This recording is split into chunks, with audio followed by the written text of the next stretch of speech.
Electric field due to electric dipole, वो देखा हम लोगों ने। इंटरेक्शन ऑफ टू डायपोल्स, दोनों डायपोल एक ही डायरेक्शन में होगा तो अट्रैक्टिव और रिपल्सिव, अट्रैक्टिव होता है। And the force is proportional to 1/r⁴, right. अगर कुछ एंगल पे होगा तो फिर कॉम्पोनेंट लेकर के वर्कआउट करना है। Then there is torque on the dipole due to presence of electric field. The formula is given as P cross E. Non uniform field में क्या होगा? तो नॉन यूनिफॉर्म फील्ड में ट्रांसलेशन प्लस रोटेशन होगा। अभी के सिचुएशन में left side ये ट्रांसलेट कर रहा है और क्लॉकवाइज रोटेट कर रहा है। Then I connected all this things with the magnetic dipole. So magnetic dipole moment को कैपिटल M से इंडिकेट करते हैं, ठीक है। And there are different magnetic field due to a bar magnet which is same as that of electric dipole, ठीक है ना। Q को M से रिप्लेस करना है, P is replaced by capital M, magnetic dipole moment। 1/ε0 is replaced by μ0, मतलब 1/4πε0 जो होता है that will be replaced by μ0/4π। तो 4π तो सेम ही रह जाता है। 1/ε0 विल बी रिटन एज μ0, ठीक है। इलेक्ट्रिक फील्ड E से रिप्रेजेंट करते हैं तो मैग्नेटिक फील्ड को B से रिप्रेजेंट करते हैं।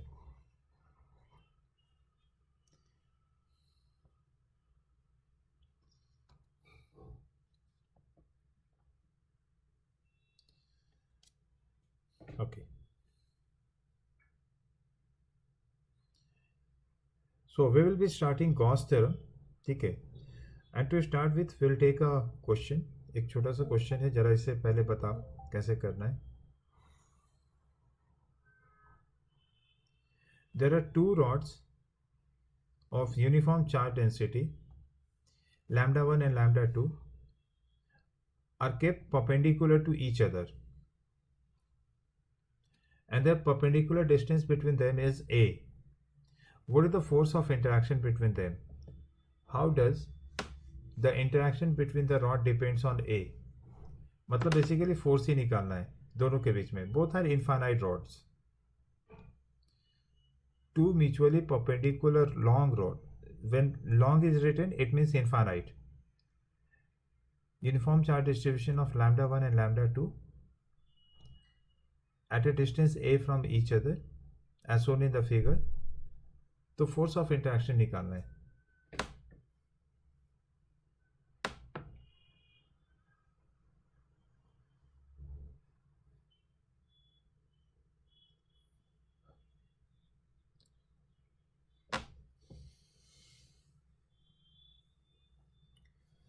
So what is the electric field due to infinite wire? नहीं याद किया तुम लोगों ने?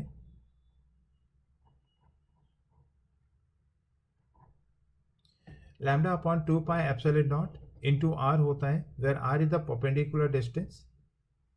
This is the electric field due to infinite wire, ठीक है। जब भी 3D होता है हमें अपना व्यू को थोड़ा चेंज करके भी सोचना समझना पड़ता है। So what I am doing over here is कि अगर मैं एक वायर को ऐसे ले लूं तो बताओ दूसरा वायर क्या होगा? दो पेन है, दोनों पेन एक दूसरे पे परपेंडिकुलर है। सो दूसरा वायर जो होगा क्या वो इस प्लेन के परपेंडिकुलर में आएगा?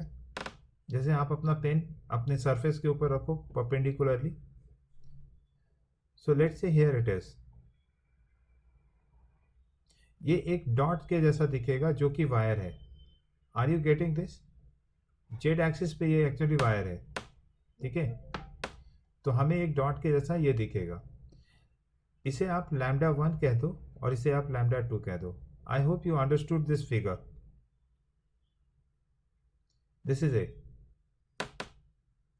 ठीक है।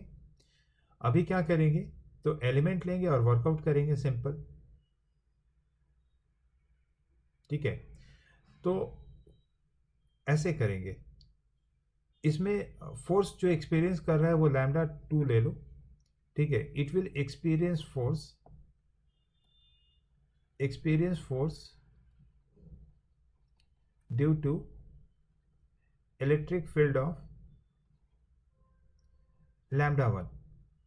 तो लैम्डा 1 एक इन्फाइनाइट वायर का चार्ज डिस्ट्रीब्यूशन है, उसके वजह से चारों तरफ जो इलेक्ट्रिक फील्ड बन रहा है उसका फॉर्मूला ये है। ठीक है, तो हम यहाँ एक एलिमेंट ले लेते हैं एट ए डिस्टेंस x, और ये जो एलिमेंट लेते हैं इसका लेंथ ले लो dx। So how much is the charge on this element? dq equals to lambda 2 into dx हो जाएगा। ठीक है, इसे ऊपर के वायर से ऐसे कनेक्ट करेंगे, दोनों लेंथ ऑलमोस्ट बराबर लेना है अभी के लिए, बट ये एंगल अगर थीटा है तो फिर ये एंगल डी थीटा भी लेंगे। ठीक है, जैसा दिख रहा है उसके हिसाब से अगर ये dx है, ठीक है, तो मुझे इधर की ओर एक कॉम्पोनेंट लेना पड़ेगा। ऐसा डिस्कशन हम लोगों ने पहले भी किया है कि दोनों साइड अनइक्वल होता है तो हमें एक कॉम्पोनेंट पे रिजॉल्व करके तब वर्क करेंगे। सो how much will this come? तो ये एंगल थीटा है तो यहाँ पे एंगल थीटा होगा और इसलिए ये लेंथ हो जाएगा dx cos theta.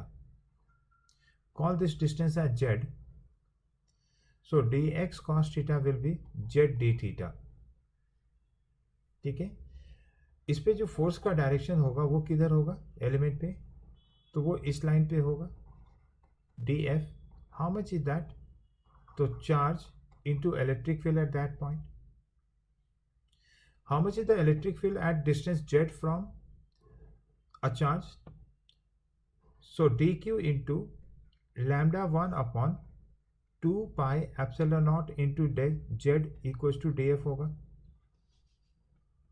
Now this f has two component, एक नीचे की ओर है और एक हॉरिजॉन्टल डायरेक्शन में है। ठीक है, again this angle is theta. So नीचे की ओर जो आ रहा है जिसको आप f वर्टिकल बोल सकते हो, ये आ रहा है df cos थीटा। यस या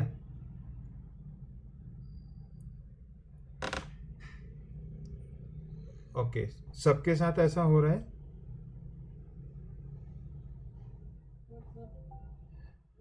ठीक है, तो मैं हेडफोन बंद करता हूँ, चार्ज नहीं होगा इसकी वजह से।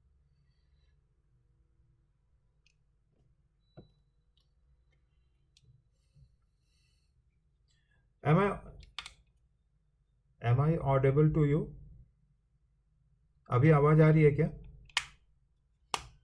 Yes, sir. And is it clear now? Is it clear now? Yes, sir. Okay, ठीक है। Next is your this force dh, जो कि cos कॉम्पोनेंट आएगा, साइन कॉम्पोनेंट आएगा df sine theta, df sine theta. But ये df sine theta पूरे integration में ना खत्म हो जाएगा। ठीक है, पूरे वायर पे जब इंटीग्रेट करेंगे तो खत्म हो जाएगा। सो हमारे लिए केवल df dv ही रह जाएगा जो वर्टिकल कॉम्पोनेंट है। थीटा का लिमिट ऑफ इंटीग्रेशन बता सकते हो क्या? एलिमेंट माइनस इन्फिनिटी से प्लस इन्फिनिटी है, so the limit will be minus 90 to plus 90, and overall जो इलेक्ट्रिक फोर्स आएगा वायर के ऊपर वो परपेंडिकुलर टू द वायर आएगा। ठीक है, so our concern is to calculate this one only. So let's do this calculation. dfv equals to, और df के जगह पे ये रखने का है मुझे। ठीक है, सो lambda 1 upon 2 pi epsilon naught into Z into D Q रखना है। तो डी क्यू यहां से ये आएगा। ठीक है, कितना है वो? Lambda 2 into D x into cos of theta. ना ऊपर जाके देखो मैं फिगर में, तो D x into cos theta जो है वो जेड डी थीटा दिख रहा है मुझे। सो ये जो पूरा टर्म है dx into cos theta lambda 1 lambda 2 2 pi epsilon naught into z d theta आ जाएगा. Now z and z will cancel out, so we are left with lambda 1 lambda 2 upon 2 pi epsilon naught into d theta. Now we are ready to integrate. So fv equals to lambda 1 lambda 2 upon 2 pi epsilon naught into pi आएगा क्या integration -90 से +90 तक integrate करोगे तो ये पाई आ जाएगा. सो पाई pi cancel हो गया. सो lambda 1 lambda 2 upon 2 epsilon naught. This is the relation. So question is how this force depends on A. Your answer will be it is independent of A. Fv is independent of A. और एक general आप concept बना लो कि जब भी infinite charge के साथ deal कर रहे होंगे हम तो उस समय डिस्टेंस मायने नहीं रखेगा क्योंकि फील्ड यूनिफॉर्म हो जाएगा. और अगर फील्ड यूनिफॉर्म हो जाता है तो फिर उसमें डिस्टेंस के साथ फील्ड चेंज नहीं कर रहा है. अब उस फील्ड में जो भी चार्ज रहेगा वो थ्रू आउट बराबर ही फोर्स एक्सपीरियंस करेगा, चाहे वो चार्ज करीब में हो चाहे वो चार्ज दूर में हो. Isn't it? तो अगर हम उस कंसेप्ट से सोचेंगे ना तो पहले ही आंसर कर पाते. बट ये इंटीग्रेशन भी समझना जरूरी है.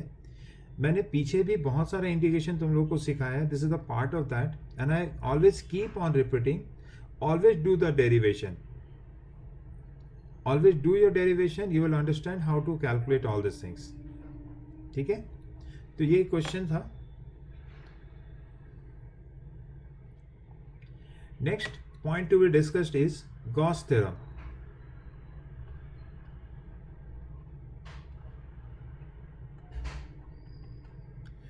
Gauss theorem में क्या डिस्कस करना है हमें? तो अगेन फिर से electric field due to different charge distribution, लेकिन डिफरेंट में जो चार्ज डिस्ट्रीब्यूशन होगा वो इनफाइनाइट और सिमेट्रिक होना चाहिए. ऑब्जेक्टिव है to find electric field due to uniform infinite charge distribution without integration.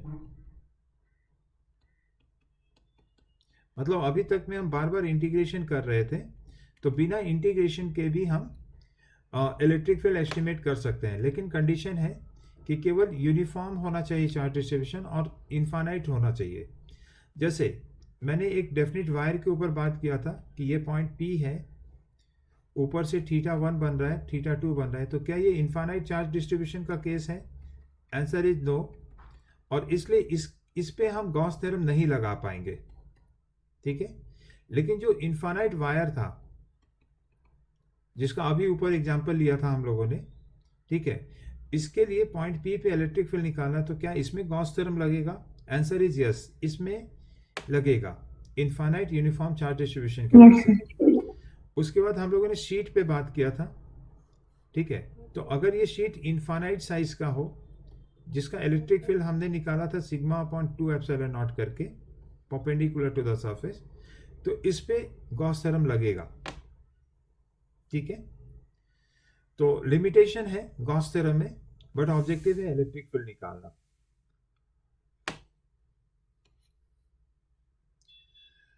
So to start with, पहले तो कुछ कंपोनेंट्स हैं जो हम समझेंगे इसके, उसके बाद फिर हम इस पे पूरा गॉस लॉ को डिस्कस करेंगे. So the terminology is called electric flux. Electric flux phi से इंडिकेट करना है. ठीक है, it is defined as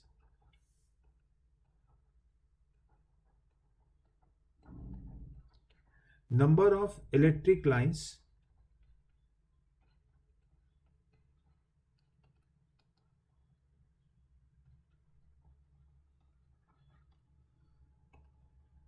passing through a given surface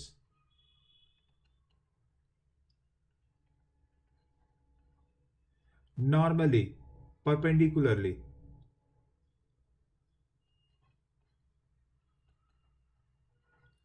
normally or perpendicularly.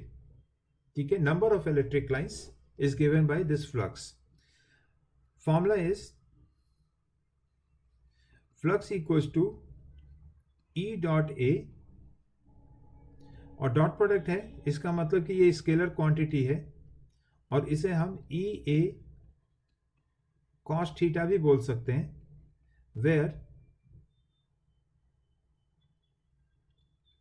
Theta is angle between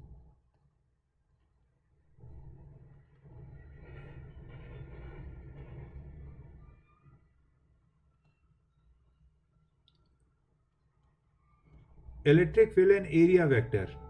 area vector का direction किधर होता है, तो सरफेस के परपेंडिकुलर डायरेक्शन में होता है. ठीक है, so I can take one example over here. This is a circular surface. इसका एरिया वेक्टर मैंने दे दिया है कि ये ऊपर की ओर है. Please confirm you are getting my voice. आवाज आ रही है? Yes, sir. Fine. And this is Yes, the sir. electric field. This is the electric field which is not perpendicular to the surface. इस तरह से फील्ड है. ठीक है. So how much electric flux, electric lines are passing through the given surface? तो उसके लिए तुम्हें इलेक्ट्रिक फील्ड को मतलब दो काम कर सकते हो. या तो यहाँ पे इलेक्ट्रिक फील्ड का एरिया की तरफ कॉम्पोनेंट ले लीजिए जो कि ई कॉस थीटा आएगा, या फिर एरिया का इलेक्ट्रिक फील्ड की तरफ कॉम्पोनेंट ले लीजिए. दोनों से हम वर्कआउट कर सकते हैं. ठीक है. So if I take the component of area along electric field, तो जरा देखो वो सरफेस ऐसा आ जाएगा क्या? क्या ये ग्रीन सरफेस परपेंडिकुलर है इलेक्ट्रिक फील्ड के?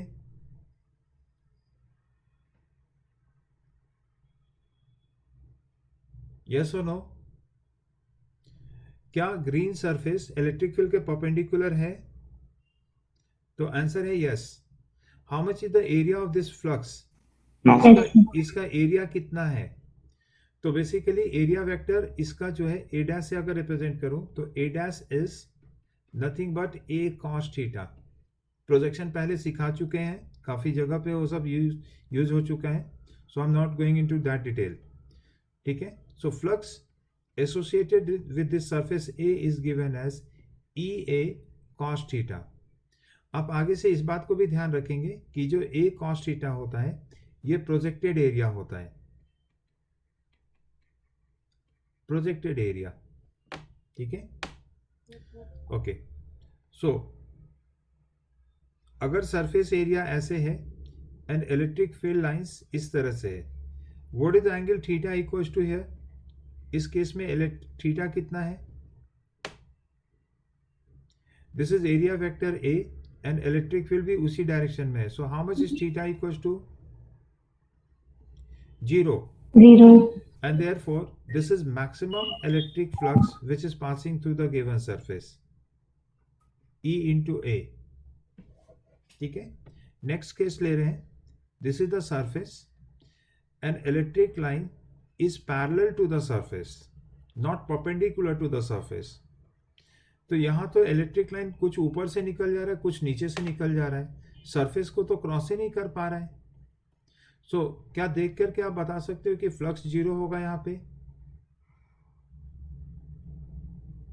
Yes. No line is passing through the surface. Simple. ठीक है. बाकी फॉर्मूले से अगर हमें समझना है तो एरिया वेक्टर ऊपर होगा, नीचे भी हो सकता है. ठीक है. उसके ऊपर मैं अलग से बात कर लेता हूं, फिलहाल आप ऊपर ले लीजिए. So theta is 90 degree in this case and we know that cos theta will be 0. EA cos 90 and this is also giving you 0. So these are the three different cases in which the electric field, how much electric field is passing through the given surface, ये मैंने discuss किया. ठीक है. Same scenario को repeat कर रहा हूं मैं, और फ्लक्स निगेटिव पॉजिटिव दोनों होता है। फ्लक्स थीटा का जो वैल्यू होगा ना 0 से 180 के बीच में होगा, ठीक है।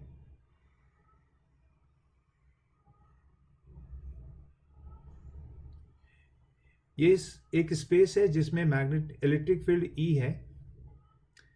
Right now I am taking an surface this one, तो इसका एरिया वेक्टर अभी मैं ले लेता हूं, दे दिया मैंने कि इधर है, ऐसे ही क्वेश्चन में भी मिलेगा। तो क्योंकि electric field and area vector both are in the same direction, so is it the maximum case of flux E into a, क्योंकि थीटा यहां पे 0 है, ठीक है। यस। अब मैंने इसे रोटेट किया थोड़ा ऐसे, तो एरिया सेम है, बस उस डिस्क को मैंने रोटेट कर दिया इस तरह से। So area vector is now here which is making some angle with E.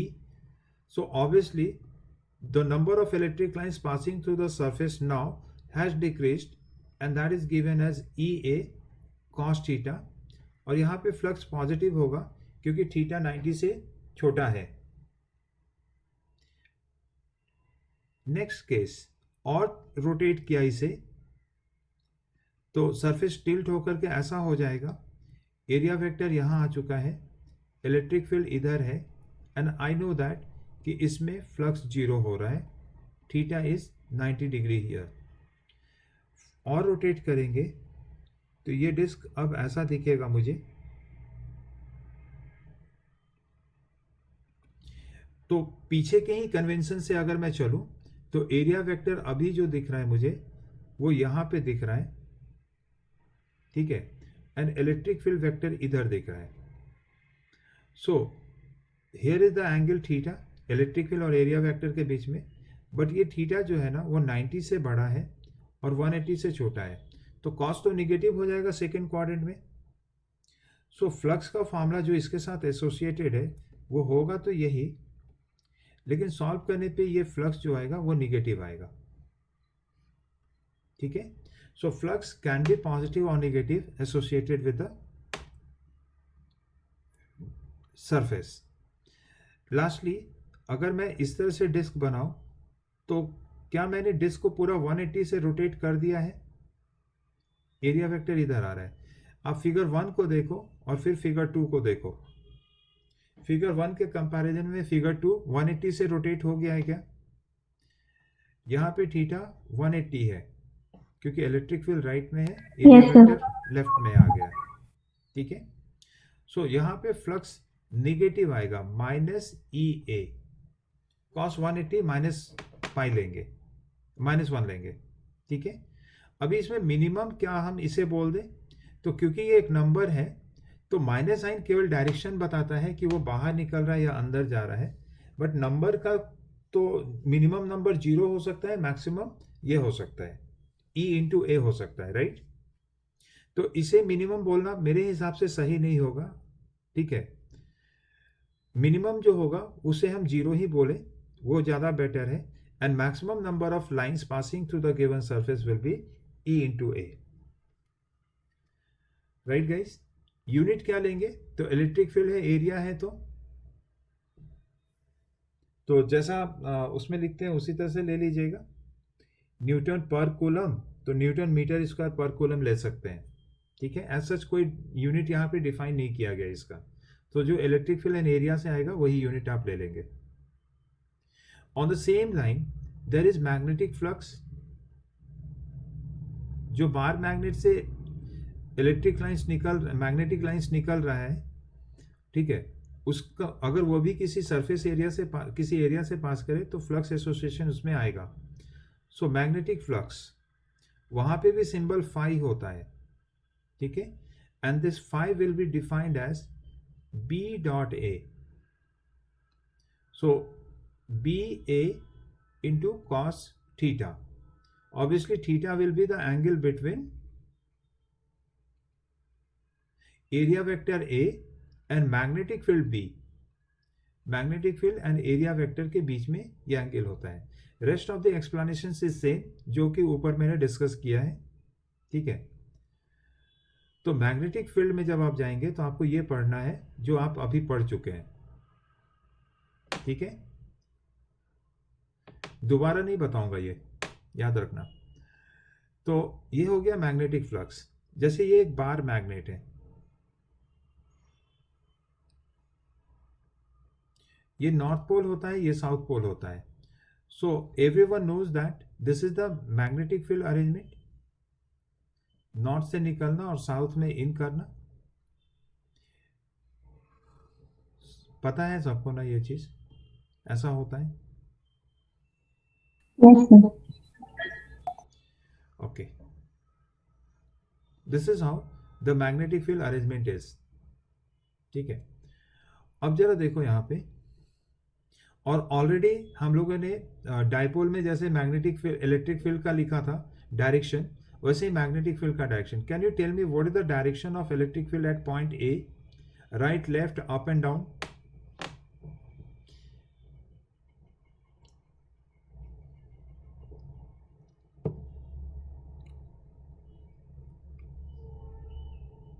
कम से कम ये एरो का डायरेक्शन देख करके बताओ। ए पॉइंट एक्सेल लाइन है ना? राइट साइड आएगा। सो electric field is on the right side, magnetic field is on the right side, not electric field, magnetic field, ठीक है। B फॉर्मूला भी आपको पता है, ठीक है। माय क्वेश्चन इज, मतलब ये सब जेई में आ चुका है इसलिए मैं बता रहा हूं। अगर ये एक सरफेस ले लिया, can you tell me how much is the flux associated with this?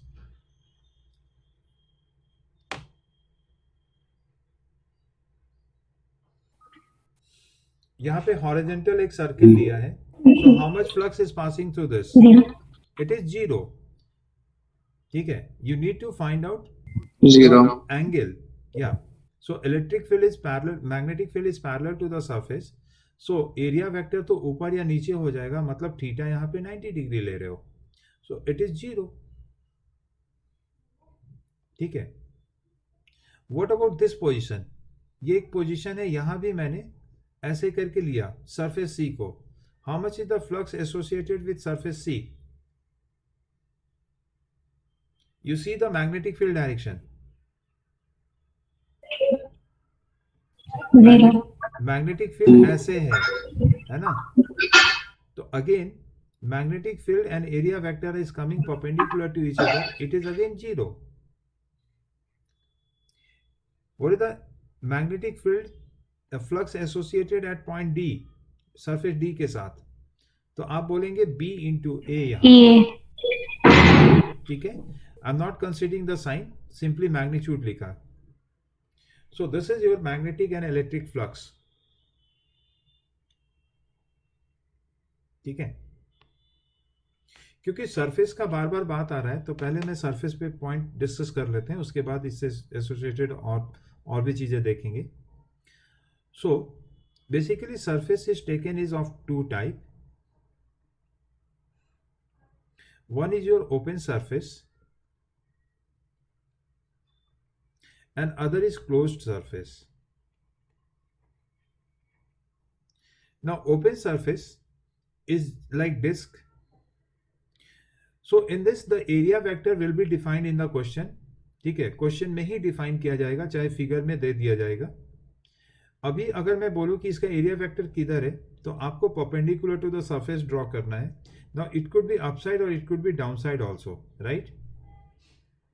तो ओपन सरफेस में हम खुद से प्लस माइनस नहीं लेंगे एरिया में, ठीक है, वो क्वेश्चन में डिफाइन किया जाएगा।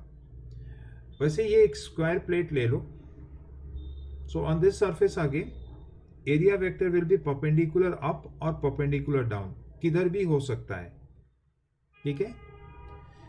Example of closed surface is your ball or shell, जैसे बलून हो गया, सो बबल हो गया।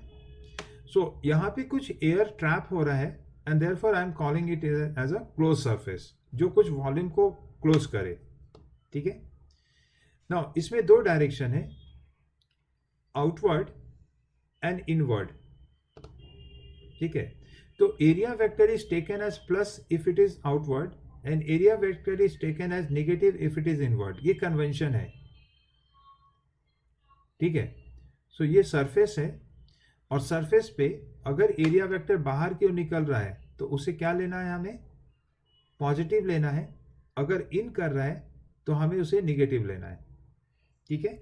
Of course it is with respect to charge only, मतलब कुछ तो वजह होगा कि क्यों बाहर की ओर पॉजिटिव और निगेटिव ले रहे हैं। तो एक्चुअली अंदर में हम चार्ज रखते हैं तो इलेक्ट्रिक फील्ड का डायरेक्शन बाहर आता है, ठीक है। तो बाहर को पॉजिटिव और अंदर को निगेटिव लेना है, ठीक है। सिंपल कंसेप्ट है। If it is a cube box, so there are 6 surfaces on this. अगर अंदर से बाहर की ओर होगा एरिया वेक्टर तो पॉजिटिव, और अगर बंद बाहर से अंदर की ओर होगा then area vector will be taken as positive. A B C D E F G H. So now I am talking about the surface A B C D, the vertical wall. अगर यहाँ पे electric field इधर की ओर show कर रहे हैं तो area right side show कर रहे हैं, तो बताओ ये प्लस एरिया है या माइनस एरिया है? प्लस है और माइनस है, तो प्लस ए लेंगे, नीचे वाले को माइनस ए लेंगे क्योंकि उसका जरा डायरेक्शन चेक करो। Is it going into the surface? और अंदर की ओर अगर जाएगा सरफेस के तो हमें नेगेटिव लेना है, राइट। सिमिलरली अगर हम टॉप सरफेस का बात करें ए बी जी एफ, तो ए बी जी एफ पे अगर ऊपर की ओर है तो एरिया वेक्टर क्या लेना है, पॉजिटिव और नेगेटिव? पॉजिटिव। नीचे की ओर मतलब अंदर जा रहा है तो तुम्हें नेगेटिव वेक्टर लेना है, ठीक है। On surface E F G H, E F G H, left side में जो एरिया वेक्टर होगा इसे क्या लोगे, पॉजिटिव और नेगेटिव बताइए। और राइट साइड में जो एरिया वेक्टर होगा वो क्या लेंगे आप, नेगेटिव के पॉजिटिव,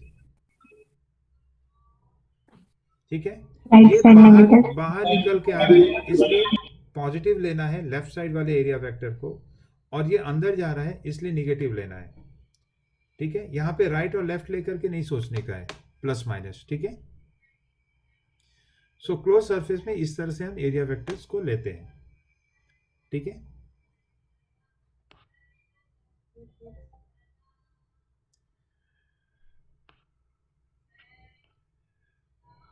सो ओपन सरफेस का बात कर लिया हम लोगों ने। Let's talk of solid angle also. You know what is solid angle? क्योंकि हम ये जो डिस्कस कर रहे हैं ये 3D में डिस्कस कर रहे हैं तो हमें 3D का जरूरत पड़ेगा, not only 2D। So solid angle is the angle in 3D, ठीक है। What is the relation? So सबसे पहले 3D है कहाँ पे, 3D सॉलिड एंगल। तो जैसे ये वाटरमेलन है, ठीक है ना, और इसमें आपने ऐसे एक कट लगाया और एक स्लाइस ऐसे कट करके बाहर निकाला, तो यहाँ पे एक एंगल जनरेट हो रहा है टॉप ऑफ द कोन पे। This 3D angle is called omega which is solid angle. जहाँ सॉलिड एंगल होगा that will be covered by a surface A, ठीक है। एक और एग्जांपल दूं तो 2D से 3D में बना रहा हूं, यहां पे देखो ध्यान से। लेट्स से ये पेपर पे 2 लाइन है ए बी एंड ओ। अभी जो एंगल है थीटा ये 2D एंगल है, और यहां जो आर्क है ए बी वो एक लाइन है, ठीक है। अब अगर मैं ओ को फिक्स करके ए और बी को बाहर खींचूं तो ये फिगर ऐसा दिखेगा तुम्हें। यहां ए डैश पे ए आ जाएगा और बी डैश पे बी आ जाएगा, ठीक है।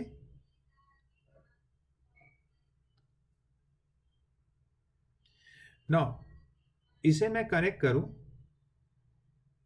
सो you can see that there is an area generated now.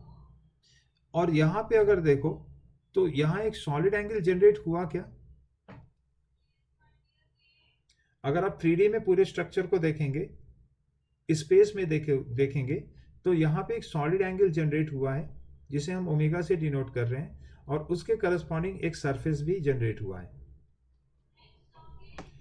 सो ये होता है solid angle. Coming to the formula,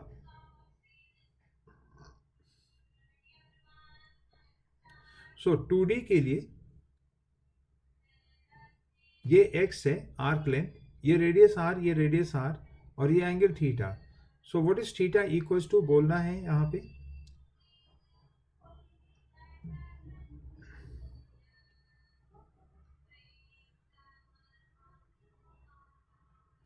no answer.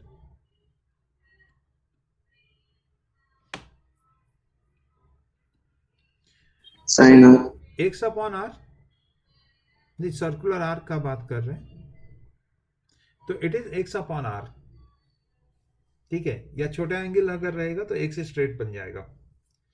Now on the same line यहां पे ये एरिया जनरेट हो रहा है, तो फॉर्मूला होता है ए अपॉन आर स्क्वायर। ये कंडीशन तब के लिए है जब सर्कुलर फेस हो, एरिया जो है वो सर्कुलर फेस हो, ठीक है। सर्कुलर फेस से होने से क्या हो जाएगा, ओ पॉइंट से सारे पॉइंट का डिस्टेंस बराबर हो जाएगा। जब डिस्टेंस बराबर रहता है तभी के लिए ये रूल केवल फॉलो करेंगे आप, ठीक है। If distance are not equal, in that case we need to resolve it, ठीक है। तो वो भी देख लेते हैं। फिर से स्ट्रेट लाइन पे आ जाते हैं। ये दो लाइन है, अभी अभी बात हुआ है कि ये x से अगर ये एंगल थीटा है, x1 है, और ये डिस्टेंस r1 है, सो थीटा इक्वल्स टू, तो आप लिख दोगे x1 अपॉन r1। लेकिन सोच के देखो कि लाइन अगर ऐसे है, in that case O point से दोनों एंड का जो डिस्टेंस है वो इक्वल नहीं आ रहा है,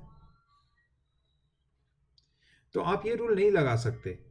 ये रूल तभी लगेगा जब दोनों एंड इक्वल लेंथ पे रहेगा। तो इसके लिए हमें रिजॉल्व करना पड़ेगा इसे। तो देखो जरा, अगर मैं इस तरह से एक स्ट्रेट लाइन ले लूं, तो क्या अब यहां से ये डिस्टेंस कम हो गया है और ये डिस्टेंस बढ़ गया है, सच दैट कि ऊपर का लेंथ यहां तक और नीचे का लेंथ यहां तक दोनों इक्वल हो जाए। So if I take this as angle alpha, और ये ग्रीन वाला जो लाइन था, ओरिजिनल लाइन x2 था, तो ये येलो लाइन कितना हो जाएगा, क्या ये x2 cos अल्फा हो जाएगा? x2 cos. So Yes, sin sir. theta is this time equals to x2 cos theta, x2 cos alpha upon r2, where r2 is the distance of this yellow line, जो कि ऊपर से और नीचे से दोनों इक्वल हो जाएगा। तो जब भी अनइक्वल लेंथ होता है तो हमें उसे रिजॉल्व करना होता है, ठीक है, क्योंकि ये बहुत छोटे लेवल पे वर्क करते हैं। तो आपने ये पहले भी वर्क किया हुआ है, YDSC में वर्क किया है, हर जगह वर्क किया है। यहाँ अनइक्वल लेंथ है, ये एंगल थीटा है, तो you remember you take a line like this, आप कहते हो कि ये वो एक्स्ट्रा लेंथ है, इसके बाद ऊपर का लेंथ r और नीचे का लेंथ बराबर हो जाता है, ठीक है। YDSC में किया है तुम लोगों ने ऐसा, तो वही चीज कर रहे हैं एक्चुअली यहाँ पे, ठीक है। ये x होता है, ये एंगल थीटा होता है, तो इसका कॉम्पोनेंट x cos थीटा लेना रहता है। सो लाइन के केस में ऐसा करना है मुझे, तो सरफेस के केस में भी कुछ ऐसा ही करना पड़ेगा।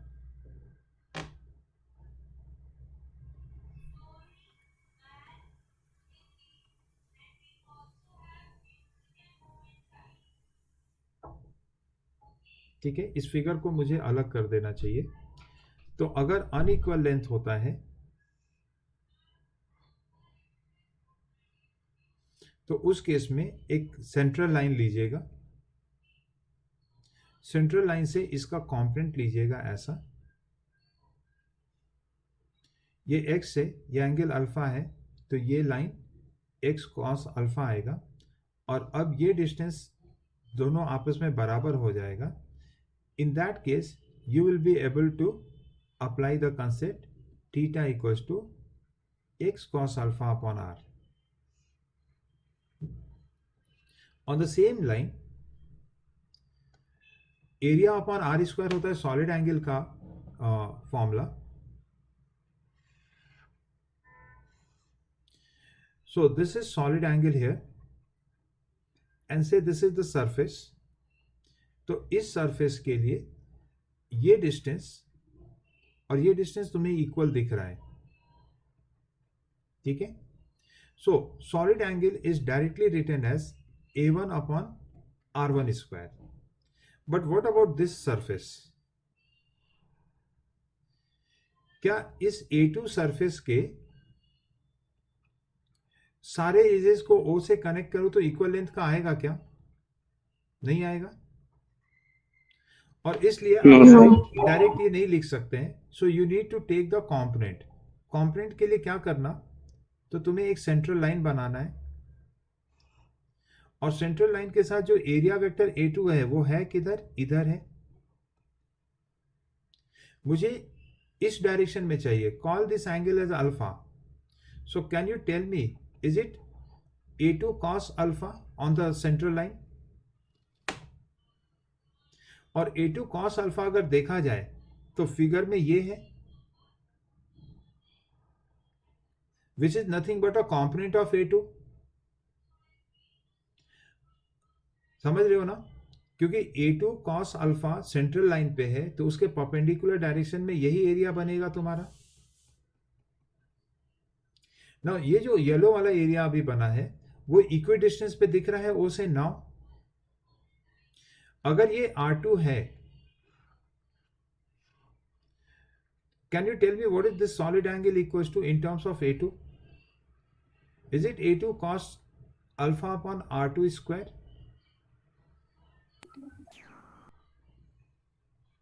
इक्वल्स टू कर दीजिएगा. एक ही सॉलिड एंगल है, अलग अलग सरफेस तो अलग अलग रेडियस आ जाएगा.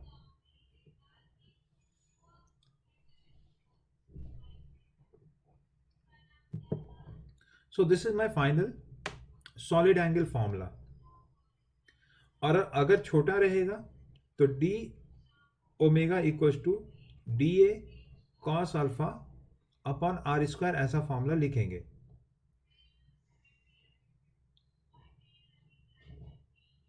ठीक है. Now at last in solid angle we have to write the relation of solid angle with the linear angle. Relation of solid angle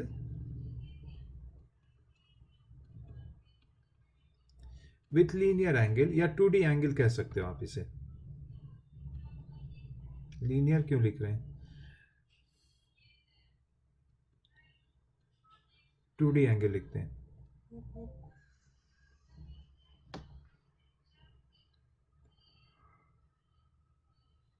So this is a surface and here is the solid angle.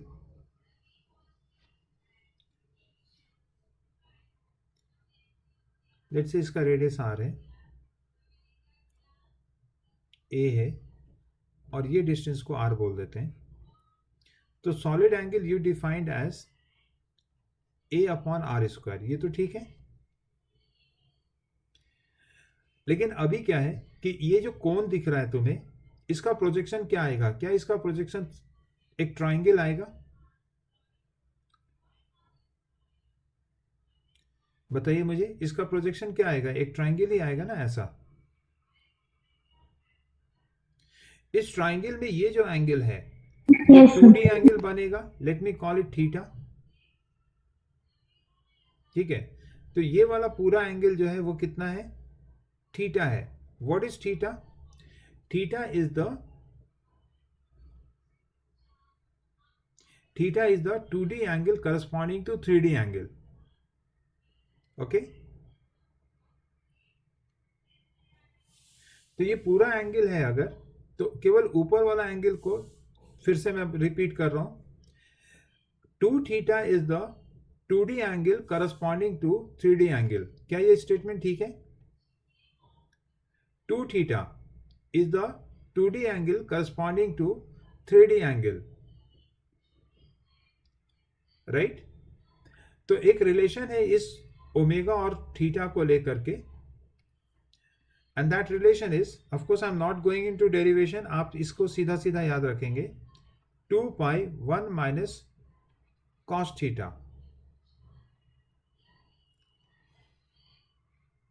और ये भी ध्यान रखना है कि ये formula केवल circular face के लिए ही वैलिड है, only valid for circular face. Circular face का मतलब ये वाला। हो सकता है कि ऐसा भी आपको मिल जाए,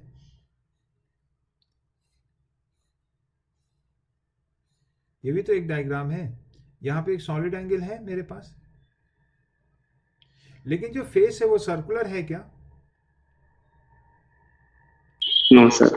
नो तो सर। इसमें नहीं लगेगा ये फॉर्मूला, ये जो फॉर्मूला है वो उसमें नहीं लगेगा, केवल सर्कुलर फेस के लिए ही लगेगा। ठीक है, और एक बार फिर से देख लो, व्हाट इज दिस थीटा?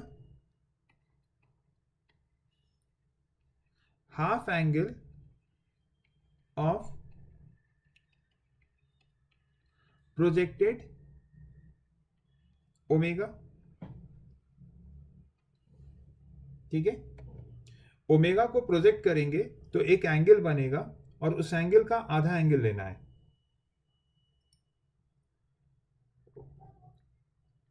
ठीक है, कुछ एग्जांपल्स देखो।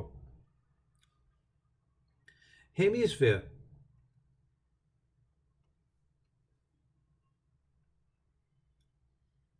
This hemisphere is a 3D structure. जो सॉलिड एंगल बन रहा है ना, वो यहां पे बन रहा है 3D में। ठीक है, how much is this solid angle equals to 2 pi 1 minus cos of theta. Can you project this? ये जो हेमीस्फेयर है उसका प्रोजेक्शन क्या आएगा? सर्किल आएगा क्या? और सेंटर पे ये एंगल कितना बन रहा है?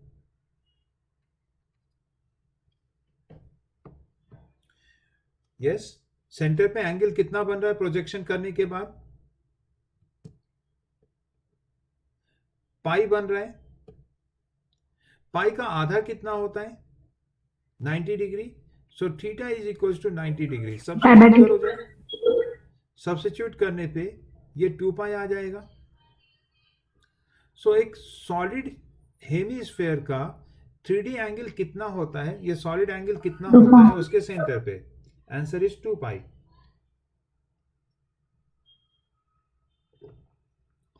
फुल स्फेयर,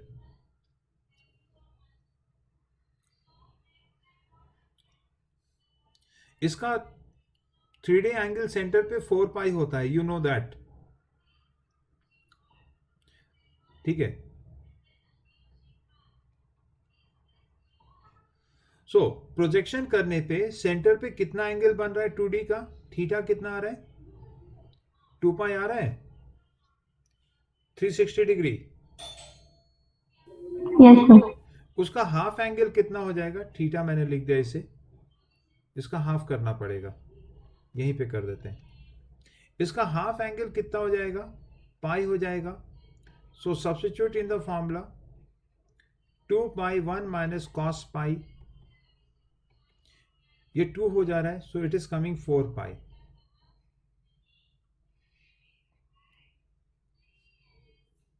ठीक है, so this is a full sphere. अगर मैं इतना दूर को लूं, ये जो सर्कुलर फेस ले रहे हैं, what is the solid angle corresponding to this, मुझे ये पता करना है in terms of radius and in terms of ये radius a. Capital R is the radius of sphere and small r is the radius of the circular face. ये जो face है,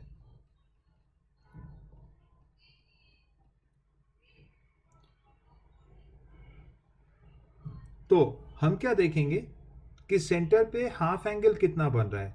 क्या सेंटर पे हाफ एंगल ये theta बन रहा है? बताओ। 3D एंगल जो यहां पे दिख रहा है तुम्हें, उसके corresponding projected half angle will be theta. ठीक है, कॉस थीटा मुझे चाहिए, तो फिगर को देख के बताओ cos theta equal to how much? Is it r square minus a square upon r base upon hypotenuse? Therefore, solid angle is equals to 2 pi root under 1 minus cos theta.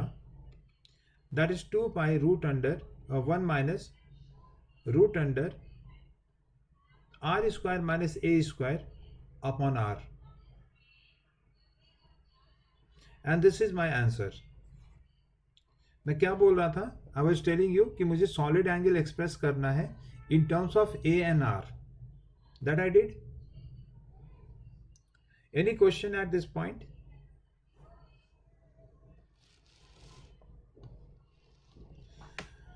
So what is the take away from here? This formula जो कि 3D का angle है और वो 2D के half angle से connect करेंगे. ठीक है, इसकी जरूरत पड़ेगी, so keep it in mind.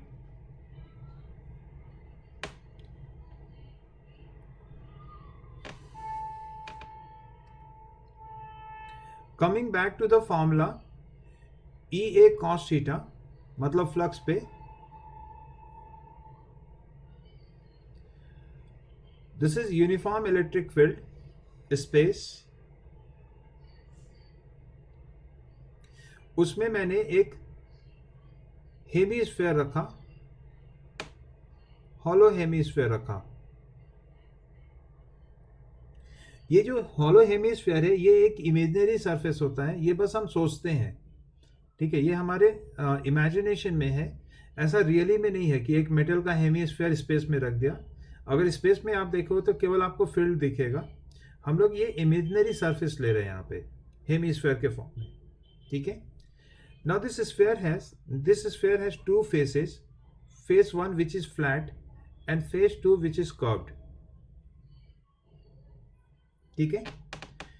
अगर इसका रेडियस को मैं r ले लूं, can you tell me how much flux in? Flux in कितना कर रहा है? तो फ्लक्स इन सरफेस 1 से कर रहा है, राइट गाइस? फ्लक्स इन कहां से कर रहा है? सरफेस 1 से कर रहा है. देखो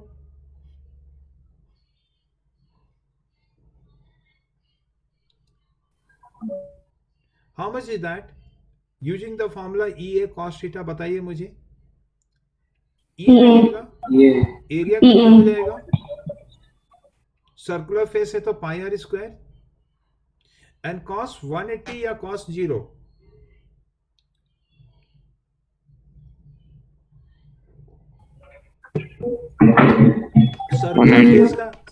सर्कुलर फेस का एरिया वेक्टर किधर है? अंदर से बाहर की ओर, लेफ्ट में आएगा क्या? Yes sir. तो 180 आ रहा है, तो cos 180 इज माइनस साइन. इसे आप ऐसे भी सीधा सीधा लिख सकते हो कि अगर फ्लक्स अंदर जाएगा तो नेगेटिव, फ्लक्स बाहर आएगा तो पॉजिटिव. ठीक है. सो सरफेस 1 से ये हो रहा है, फ्रॉम सरफेस 1. नाउ सरफेस 2 से कितना फ्लक्स बाहर आ रहा है? Flux out. सरफेस 2 से ही बाहर आ रहा है, ये तो दिख रहा है सभी को. क्या मैं ऐसे बोल सकता हूं कि जो सरफेस 1 से इन किया था वही सारा लाइन बाहर निकल रहा है?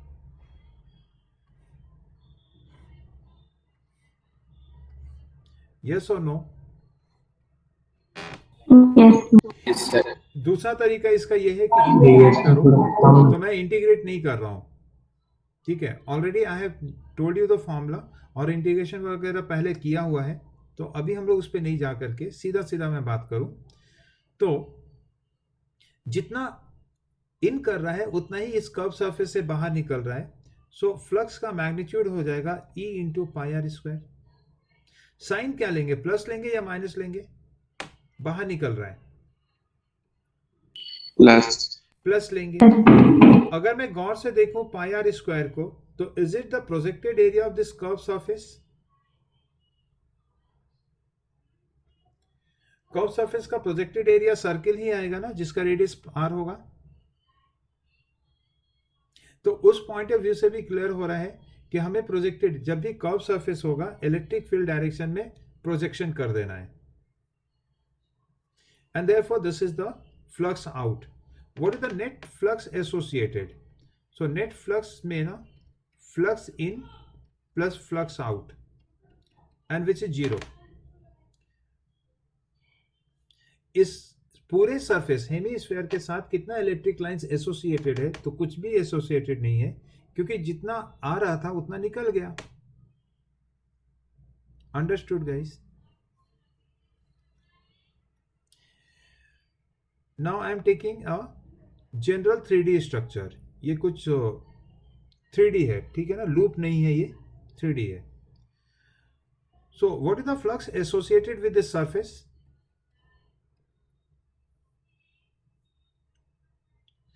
कैन यू सी दैट कि जो भी लाइन इसके साथ इसमें इन करेगा वो लाइन बाहर निकल जाएगा।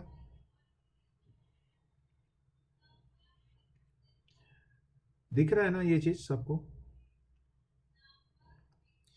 जैसे यहां से इन Yes, कर sir. रहा है तो यहां से आउट हो जा रहा है, दूसरा लाइन इन जहां से कर रहा है तो दूसरे तरफ से वो बाहर निकल जा रहा है। So net electric flux will always be zero in this case, ठीक है, क्योंकि जो फ्लक्स इन कर रहा है उतना ही फ्लक्स बाहर हो रहा है यहां भी। Understood? Next case is Yes, sir. कि ये एक नेट के जैसा स्ट्रक्चर है, ठीक है, वो आता है ना फिशिंग के लिए एक नेट आता है, ठीक है। तो उस तरह का एक स्ट्रक्चर मान लो लिया मैंने बोला है कि ये हाइपोथेटिकल सरफेसेस रहता है। तो again there are two surface, एक सर्कुलर फेस है इसमें 1 और दूसरा इरेगुलर स्ट्रक्चर है 2। How much is flux in if radius is a? Flux in equals to E into pi a Minus square E. minus sign. What is flux out from surface 2?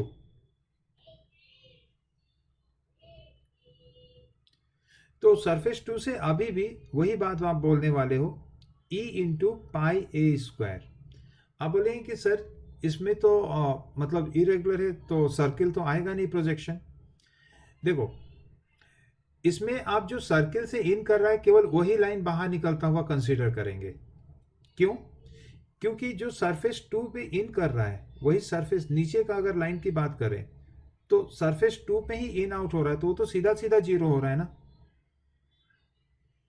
एक ही surface से in and out होगा तो वो तो सीधा सीधा zero हो रहा है। तो नीचे के जितने भी इलेक्ट्रिक लाइंस दिखा रहे हैं वो सब सीधा सीधा कैंसिल आउट हो जा रहा है, तो उसे तो ऐसे भी नहीं कंसीडर करना है। तो इस कर्व सरफेस से वो वाला इलेक्ट्रिक फील्ड बाहर निकल रहा है जो कि सर्कुलर फेस से इन किया था, ये वाला।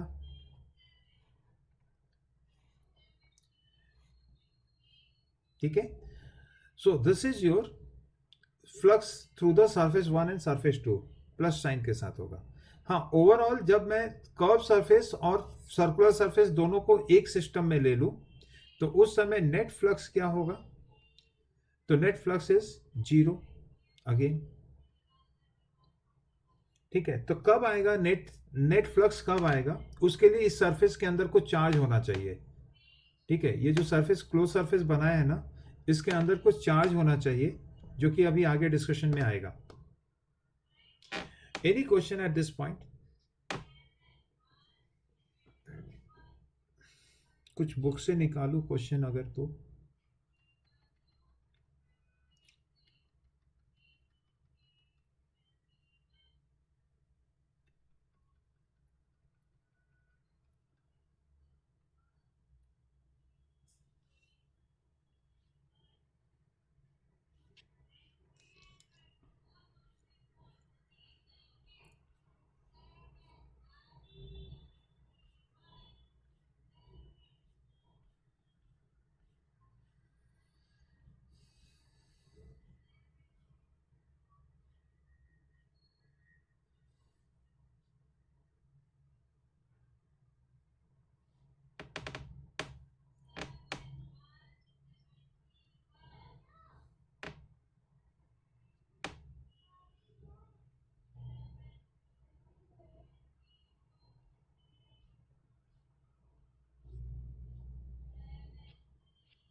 क्वेश्चन नंबर 6 देखो जरा।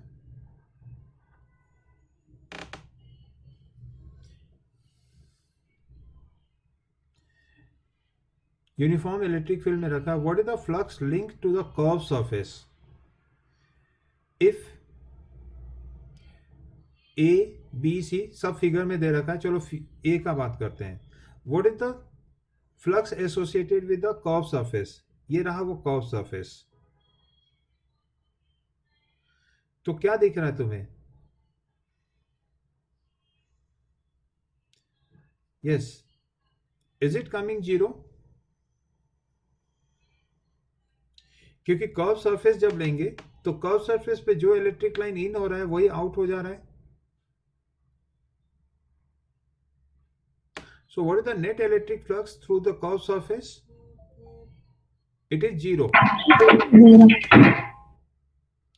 बताइए, बी का आंसर बताइए।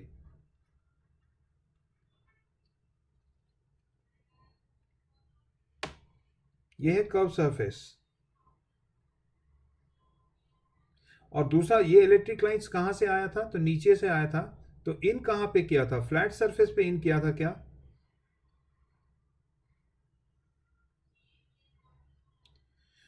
तो 1 2 3 4 5 6 7 8 9 10 11, ये 12 होना चाहिए था। कहाँ एक मिस हो गया? चलो कहीं एक मिस हो गया, नीचे एक एक्स्ट्रा ज्यादा मैंने बना दिया। तो मैं क्या कह रहा हूं कि जब क्वेश्चन आपसे पूछा जा रहा है कर्व सरफेस से इलेक्ट्रिक फ्लक्स निकालने को, तो आप इलेक्ट्रिक फील्ड कौन सा लेंगे? 7 8 9 10 11 लेंगे ना, कि 1 2 3 4 5 लेंगे? 1 2 3 4 5 नहीं लेंगे, क्योंकि वो फ्लैट सरफेस से है।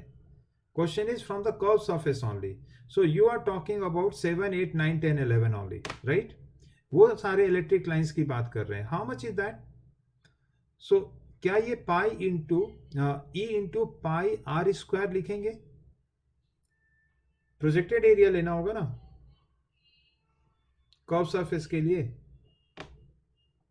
प्रोजेक्शन किधर होता है? इलेक्ट्रिक फील्ड के डायरेक्शन में होता है, ठीक है?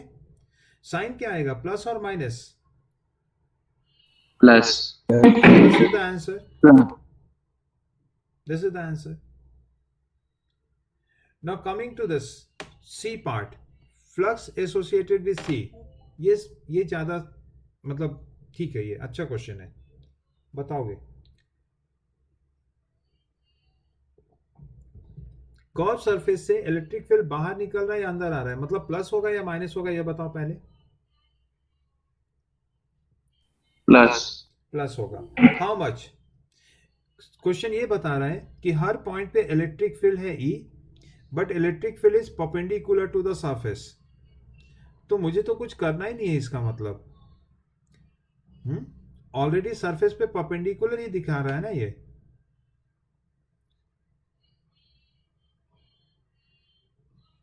तो E तो लिखेंगे। Can you tell me what is the area?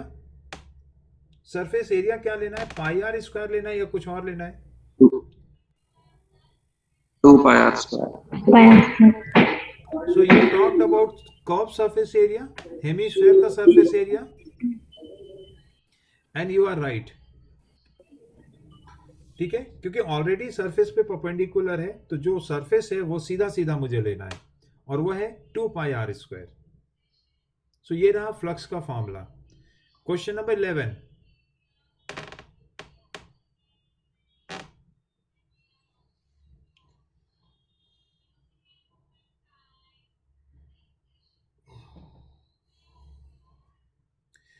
ध्यान रखना, question is not what is the net flux, है ना? यहां पे क्वेश्चन है कि what is the flux entering into the cone. तो आप मानेंगे कि यहां एक ट्राइंगल प्रोजेक्शन करोगे तो ये एक ट्राइंगल पोर्शन दिखेगा ऐसा। इसके लेफ्ट हैंड साइड पे जो सरफेस है वहां से सारा इलेक्ट्रिक लाइंस इन हो रहा है, और उसके राइट हैंड साइड पे जो सरफेस है वहां से इलेक्ट्रिक लाइंस बाहर निकल रहा है। सो अगर मैं नेट पूछ दूं तुमसे कि what is the net electric flux, your answer will be 0। जितना इन कर रहा है उतना ही आउट हो रहा है। Am I right?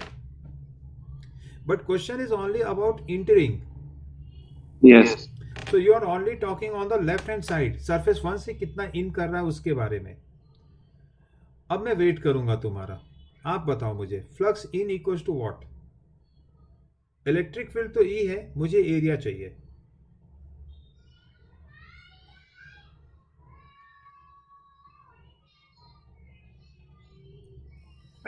RH.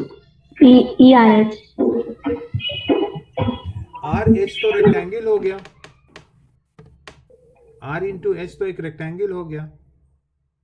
कोन का प्रोजेक्शन कैसा आता है वो मैंने पिंक कलर से बना दिया है. यस, कोन का प्रोजेक्शन ट्राइंगल होगा. ठीक है, तो ट्राइंगल का एरिया तुम्हें लिखना तो है. हाफ इंटू 2RH आएगा. अब या okay sorry, I was wrong. तो तुमने आर एच बोला था ना. ठीक है. Base length is 2r. Yes sir, तो फैन लेंथ. या and height is h. So triangle area लेना है half into base into height. So r h आएगा. Yes right, r into h. ERH is the answer to this with plus sign. और इतना ही बाहर निकल रहा है तो आउट के लिए भी यही विथ माइनस साइन हो जाएगा.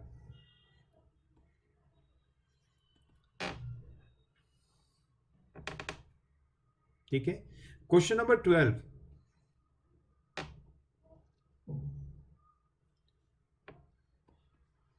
Question number 12.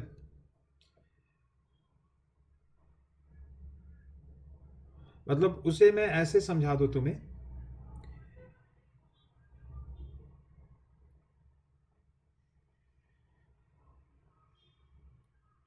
सपोज करो this is a cube box. हालांकि वो ABC बोल रहा है तो चलो ठीक है, ऐसे ही कर लेते हैं. X, Y and Z axis है ये. According to question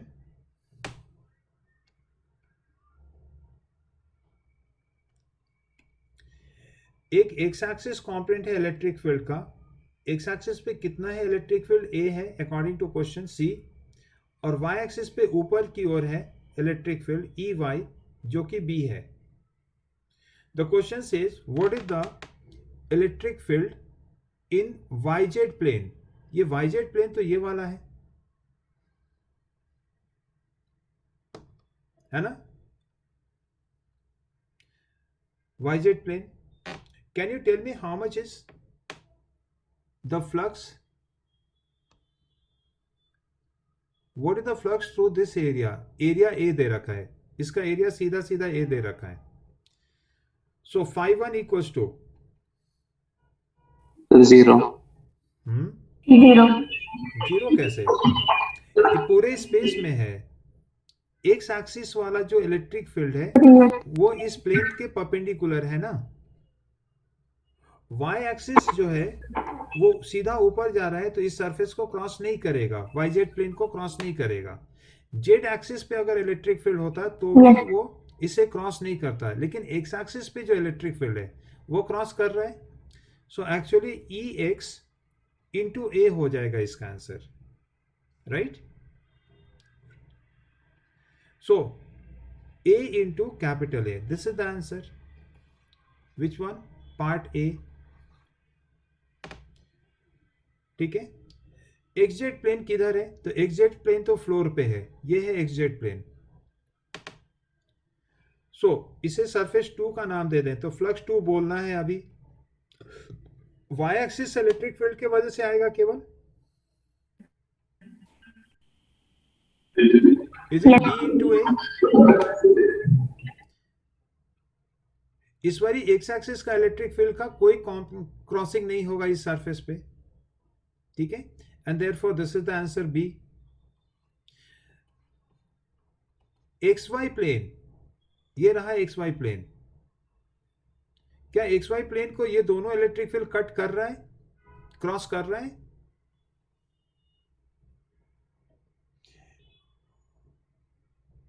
No. XY को कौन क्रॉस करेगा? तो जेड एक्सिस क्रॉस करेगा ना. सो ये दोनों फील्ड क्रॉस नहीं कर रहा है, therefore electric flux associated with xy plane is 0. This is answer number C, answer C. ठीक है, so this is all the discussion based on electric field given and magnetic field. देखो 3D में है, थोड़ा विजुअलाइज करना पड़ेगा आप लोगों को, बट मुश्किल नहीं है ये सब. ठीक है, so do your level best to grasp the concept. Calculation को फास्ट करो, ठीक है, क्योंकि आता है तो फिर जल्दी से सॉल्व करना भी आना चाहिए उसे. So what we talked so far, I talked about electric flux जिसका फॉर्मूला E डॉट A था. सरफेस क्लोज और ओपन होता है तो कैसे एरिया वेक्टर लेना है, एंड सॉलिड एंगल के ऊपर डिस्कशन किया था मैंने. ठीक है, now we are coming to the Gauss theorem. अभी तक मैं गॉस थ्योरम नहीं डिस्कस किया था, गॉस थ्योरम का फाउंडेशन डिस्कस कर रहे थे, terms related to this. Gauss theorem या गॉस लॉ भी कहते हैं इसे.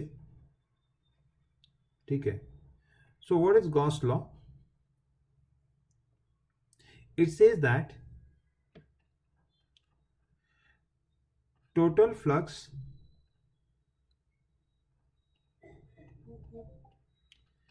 Associated with a closed surface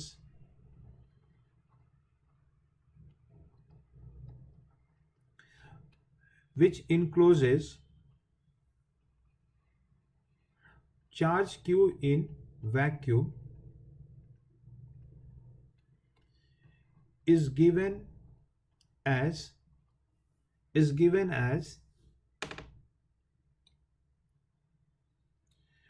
flux equals to charge upon epsilon not. ये टोटल फ्लक्स अगर बोल रहा है तो फाई ही बोला जा रहा है. ठीक है, सो कह रहा है कि एक सरफेस से जो एसोसिएटेड टोटल फ्लक्स होगा, मतलब नंबर ऑफ लाइन, फ्लक्स मतलब नंबर ऑफ इलेक्ट्रिक लाइंस जो क्रॉस कर रहा होगा उस सरफेस को, that is given as charge enclose, जो चार्ज उसके अंदर है, divided by epsilon nought. And here is the figure. ये एक सरफेस ले लो, हाइपोथेटिकल सरफेस होगा और अंदर में चार्ज क्यू है. ठीक है, सो इससे जो इलेक्ट्रिक लाइंस निकल रहा है, आपको पता है कि ये सारा ऐसे इलेक्ट्रिक लाइंस निकल रहे हैं.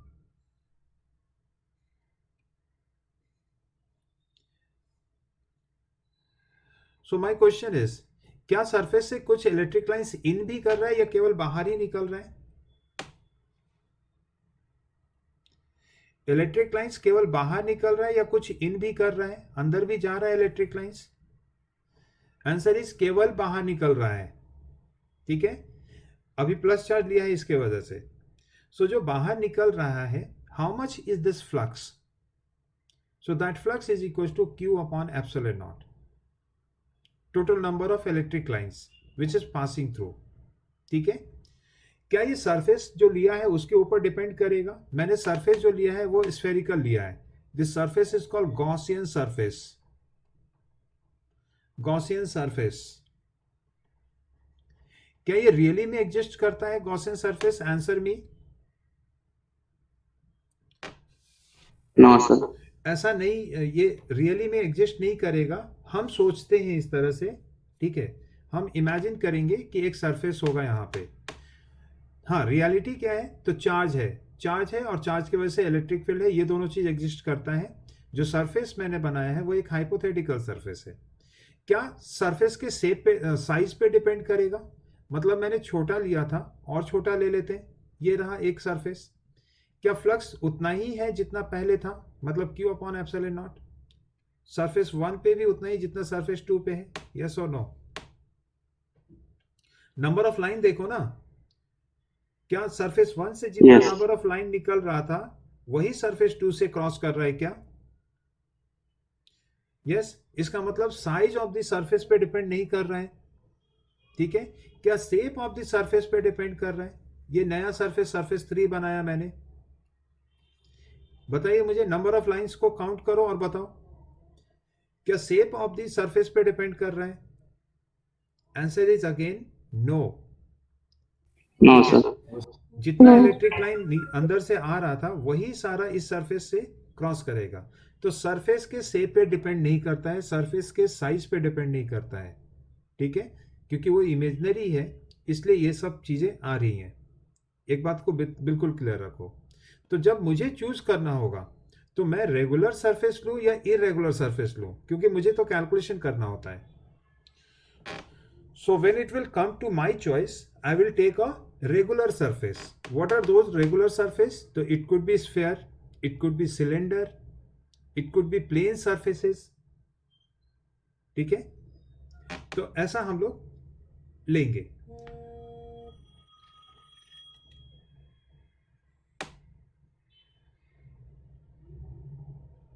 ठीक है, एक सेकेंड।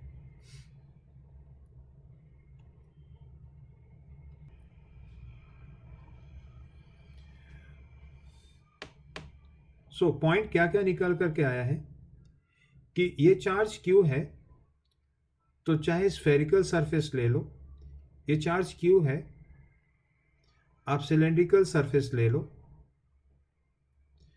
चार्ज Q है, आप कोनिकल सरफेस ले लो, सब में फ्लक्स सेम होगा। Flux 1 equals to flux 2 equals to flux 3 equals to Q upon epsilon nought. Shape पे डिपेंड नहीं करता है, साइज पे डिपेंड नहीं करता है, ठीक है।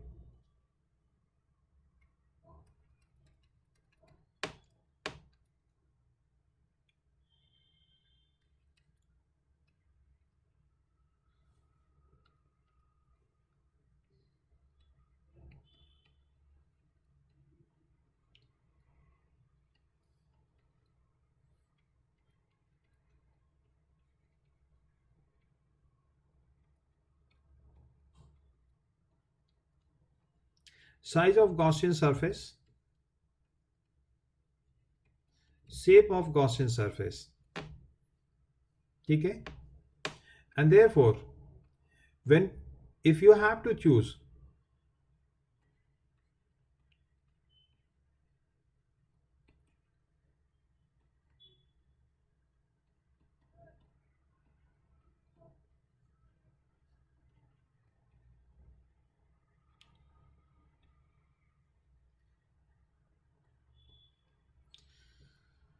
चलो इस लाइन को मैं अलग से लिखवा दूंगा, ये यहाँ पे लिखना अभी रुक जाते हैं, ठीक है। इस पॉइंट को मैं फिर से बताऊंगा, how to choose Gaussian surface, ठीक है। फिलहाल ये कंक्लूड कर सकते हैं हम कि चार्ज जो है उस पर केवल डिपेंड करेगा, शेप पे डिपेंड नहीं करेगा, ठीक है। So another example, there is plus Q and there is minus 2Q and I took a Gaussian surface S. How much is the flux associated with this surface?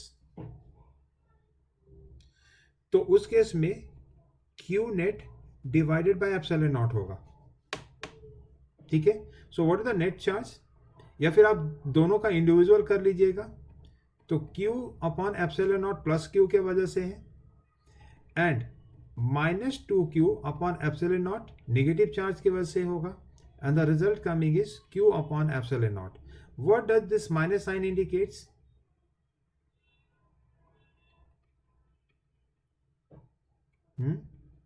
Net electric field lines enters into the surface. यहां पे net electric field lines क्या हो रहा है, बाहर नहीं जा रहा है, अंदर आ रहा है, ठीक है। यहां पे कुछ इलेक्ट्रिक लाइंस बाहर जा रहा है प्लस चार्ज की वजह से, तो उससे ज्यादा इलेक्ट्रिक लाइंस अंदर आ रहा है निगेटिव चार्ज की वजह से, ये नंबर ऑफ लाइंस ज्यादा है, एंड देयरफॉर ओवरऑल जो फ्लक्स आ रहा है यहां पे निगेटिव आ रहा है। तो मैंने बात किया था कि फ्लक्स निगेटिव और पॉजिटिव दोनों होता है। साइन जो होगा वो बेसिकली डायरेक्शन को इंडिकेट करेगा कि ओवरऑल क्या हो रहा है, ठीक है। What is the flux associated with this? Plus Q and minus Q. How much is the flux here? बताइए।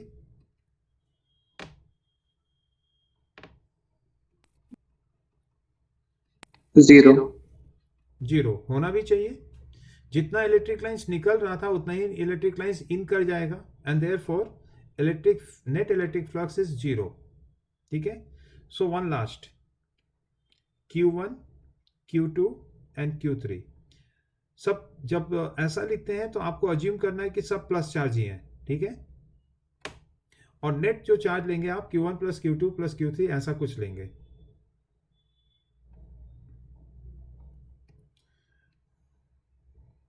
This is surface 1.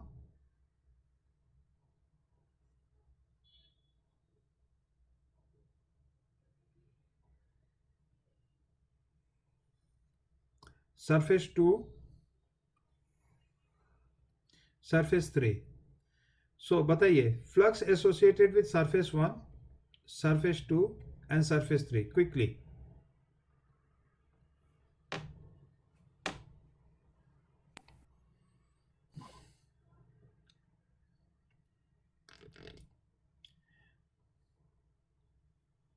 Q1 plus Q2 upon epsilon naught. So flux 1 is coming as Q1 plus Q2 upon epsilon naught.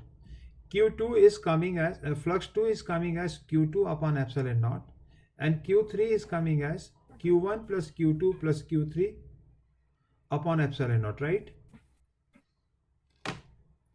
So her surface के लिए तुम्हें ये देखना है कि उसके अंदर कितना Yes, चार्ज sir. आ रहा है. ठीक है. Now flux and electric field are two different thing. ठीक है. इलेक्ट्रिक फील्ड मतलब इलेक्ट्रिक फील्ड स्ट्रेंथ से बात कर रहा हूं. Number of electric line and electric field strength, ये दोनों फिजिकली तो अलग अलग चीज ही है. ठीक है. तो अगर कोई पूछ दे तुमसे कि ये सरफेस 2 के अंदर मैंने पॉइंट लिया है, यहां पे इलेक्ट्रिक फील्ड किसके वजह से होगा? Q1, Q2 और Q3 के वजह से. तो what is your answer? Electric field eight A, electric field intensity at A is due to which charge? Q1, Q2 or Q3? तीनों के.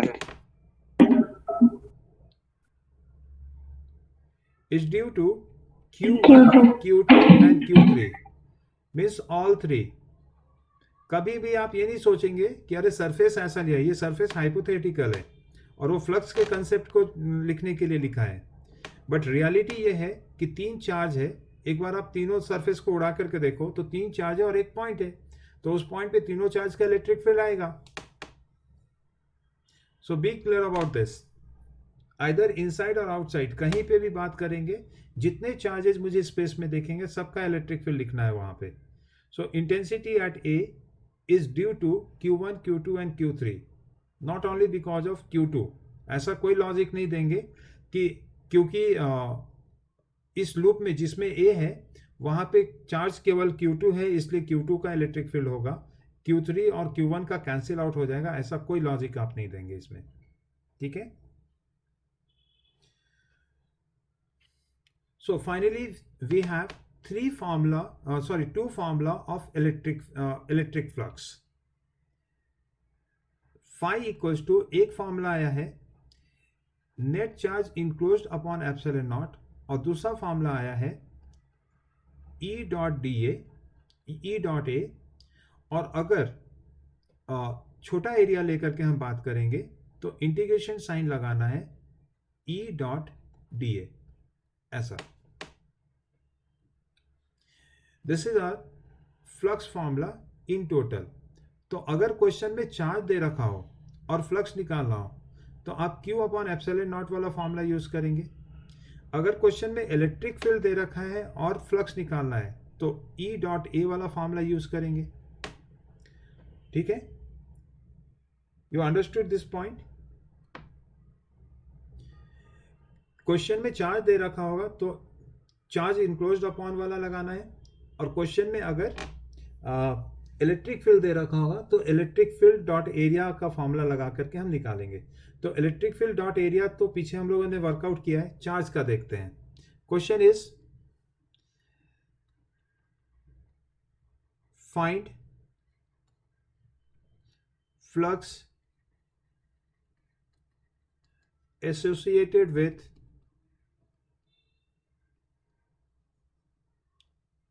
surface S, A, this is a ring, ये एक ring है जिसके ऊपर टोटल चार्ज Q है, radius R है.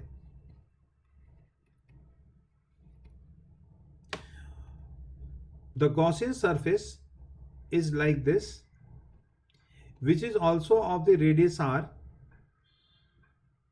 but ये 3D में है. ठीक है, this is Gaussian surface. ठीक है, जिसका रेडियस उतना ही है जितना रिंग का था, तो O and O डैश, ये रेडियस R ही है. So how much is the flux associated with this Gaussian surface?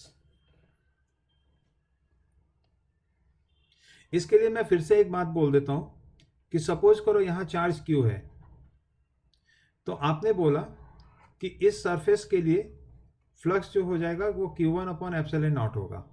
एक सरफेस में यहां ले लेता हूं S2, तो Q1 के वजह से, Q के वजह से how much is the flux associated into 0. आप देखो ये जो इलेक्ट्रिक लाइंस निकल रहा है, क्या सरफेस 2 में ऐसा हो रहा है कि जितना इन हो रहा है उतना ही आउट हो रहा है? So there is no flux associated with surface 2. ठीक है, सो हम हमेशा कोशिश यही करेंगे कि जो सरफेस मिला है उसके अंदर कितना चार्ज है उसको देखने का कोशिश करते हैं. ठीक है, तो यहां पे क्वेश्चन बनेगा, मतलब फॉर्मूला लगेगा charge enclosed upon epsilon naught से. So can you identify, is this the charge amount inside the Gaussian surface? A से लेके बी के बीच में जो आर्क लेंथ है वही चार्ज है ना अंदर में, बाकी तो बाहर है. तो बाहर के चार्ज का फ्लक्स कितना हो जाता है? 0 होता है. अंदर के चार्ज का फ्लक्स निकालने के लिए अंदर चार्ज कितना वो निकालना पड़ेगा. Can you estimate how much is the charge on wire AB, arc AB? Total charge था Q पूरे सर्कमफ्रेंस पे.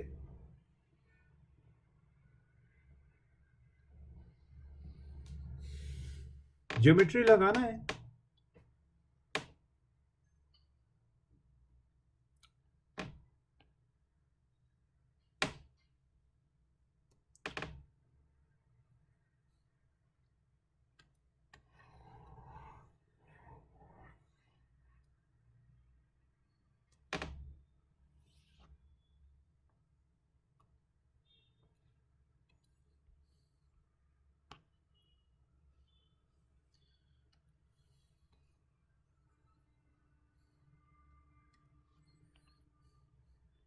नहीं आया अभी तक?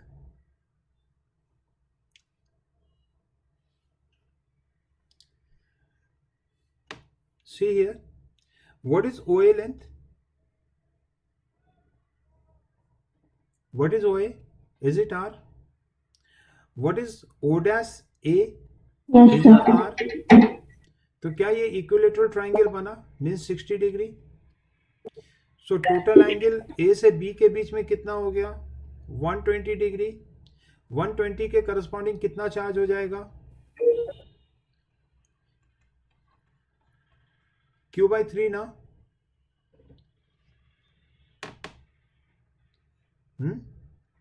360 डिग्री पे चार्ज Q है, Yes, sir. तो 120 डिग्री पे कितना चार्ज है? Q upon 360 into 120, Q/3. So this is the charge enclosed, and therefore flux associated will be Q upon 3 epsilon naught.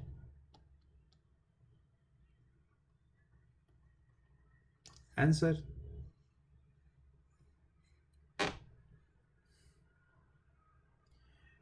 B. This is an infinite wire of charge density lambda, and this is a Gaussian surface given.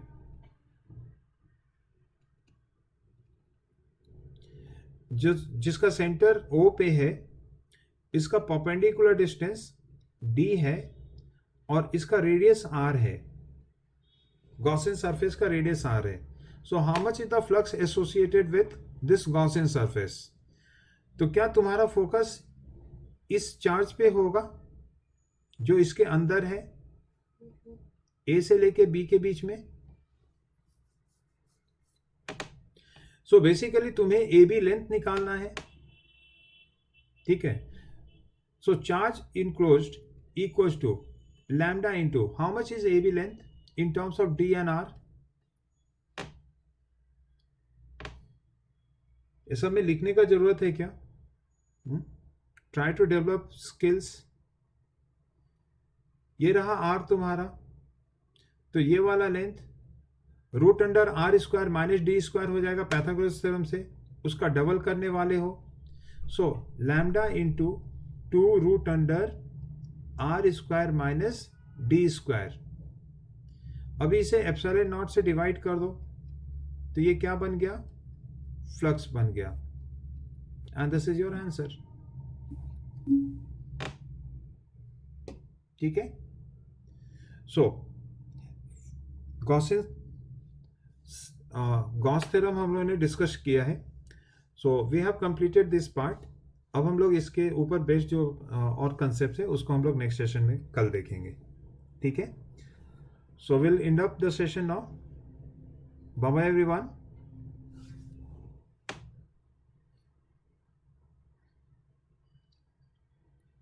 Bye, sir. Thank you. Yeah, bye bye.